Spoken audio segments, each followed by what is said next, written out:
just like, man, like I was fucking with the guy and pissing him off, but I was just trying to pass the time as a shithead kid, man. I didn't know that they were actually that was going to end up, getting him killed. And whereas all the other kids go, you fucking murdered that kid, because the physical detail, I think, of how this is rendered is upsetting. And I think that that's what works the most for me, is that Lawrence does really approach this with a very naturalistic and kind of cruel sense of how to shoot it. And just all the physical detail of kids getting fucking headshotted, kids, like one kid getting diarrhea so bad and shitting all over the highway and everyone laughing at him, but doing it so badly that he actually does drop enough below his pace that they shoot him in the head as well. And that one kid who walks extendedly on his broken ankle. Oh my God. With it, that fucking freaked me out. Or the one kid who gets run over by the tank treads. Yeah.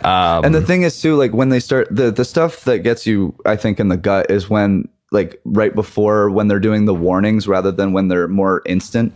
It's like, the suspense. The suspense of it. And then them like yelling stuff like, I thought I did everything right, or like I didn't do it the right way, like them regretting how they went about it, or just having those moments of like desperation at the end. It's just like, it's so sad and gut wrenching. Like I've watched this actually now twice with a couple different people. I think didn't we watch it together? When we did not actually. Oh, okay. For some reason I thot I saw it. Oh no, I saw it with in Toronto. I think you did, but it was with Ryan and my cousin Pat, so that's why. But everyone I've watched it with has been basically the same kind of thing, where they go, that was really good. I really like this movie. I don't ever want to watch that again, because it's just so like, it's very gut wrenching. It's very sad. I mean, for a mainstream studio movie, like it has like some surprisingly graphic moments of shit happening to kids, like literally, right? Like it's, I don't know. I definitely found it, even though some of the gore and stuff is digital, I found it like was upsetting to watch. And I think that's in a kind of casual way, especially because he's pretty good at directing these actors, and watching some of these kids just like have chemistry with each other and actually, try to talk through their situation and bond with each other over the shared suffering experience they're going through.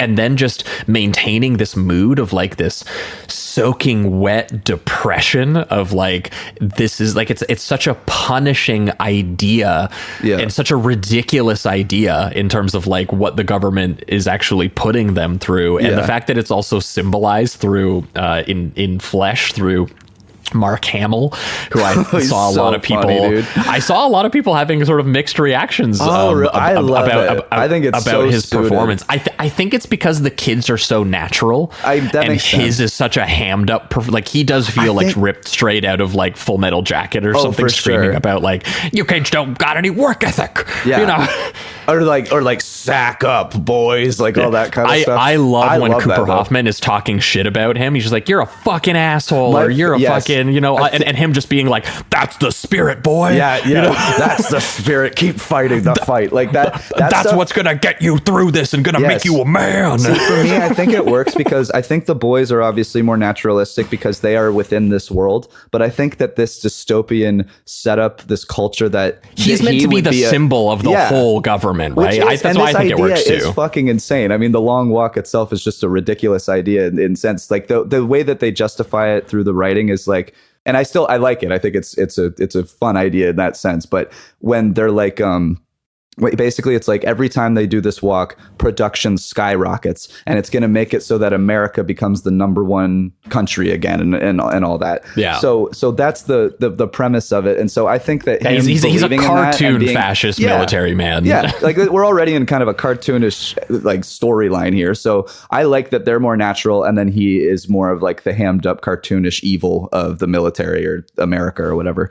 And I do love like once he, it's almost like a little bit of irony how cruel everything is with these kids. And then he is also kind of hamming it up, almost like having fun, which I think adds to the cruelty a little bit. And then later, when you do get tired of him, you finally have that moment when there's only like 4 of them left on the bridge. And you were just referencing that same point. But I love when Hoffman does he's doing it again and he just goes, shut the fuck up. Like he's like, they're just so tired of it. It actually kind of circles back to being funny, but it's only funny because of the cruelty you've seen before. And you are just like, dude, this is exhausting. Shut the fuck up. Like, holy hell. So yeah, I think when it finally gets to just being Hoffman and Johnson, I think that like how the bond that those two actors have found with each other, I actually found pretty moving, honestly. Yeah. When like one explains what it is that he plans to do, that he's going to grab the rifle and he's going to shoot Mark Hamill because Mark Hamill killed his dad, and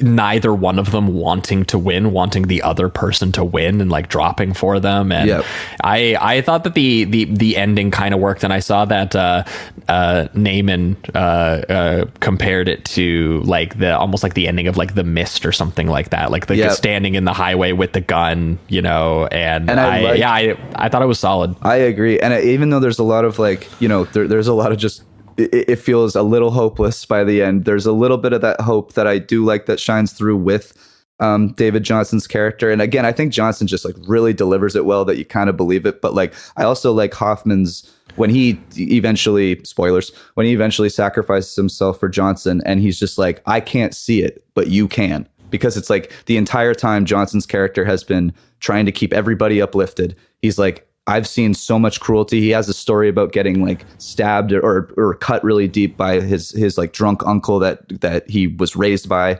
who died in like a pool. Well, and his whole thing is he's going to wish for like the world to be better rather than just for his own individual gain, right? Whereas that thing you know, Hoffman is like, I'm here for literal revenge. Right, exactly. And now there is, what I think is amazing too, is that Johnson ends up not doing that, and he ends up killing Hamill.